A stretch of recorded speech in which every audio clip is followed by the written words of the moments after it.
Auto coolers, should you do one?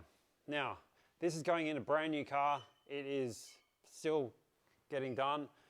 My car, it's got like 12,000 Ks on it. We just fitted one. You can just see it through the grill there.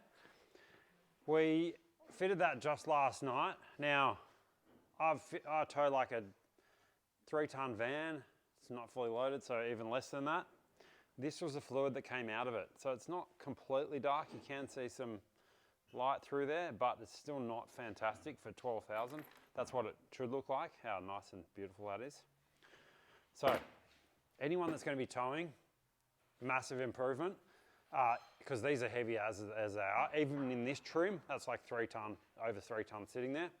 Once you start going to a vehicle like that, front and rear bars, tank, all the rest of it, you're going to be, high threes before you're, doing anything. Plus your 3.5 ton van or anything like that. The autos are already highly strung. So coming back over here, seeing what kind of goes into them. There's the thermostat mod that basically is right up in that little hole there. Tiny little hole there. This is the little thermostat that comes out of it, all right? That little guy there. So you basically remove that. There's a block that goes in that hole there to change the fluid flow.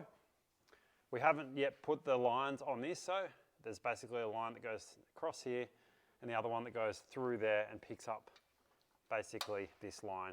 So we'll be running that in a second, and so we can get all that back together and rebleed the system.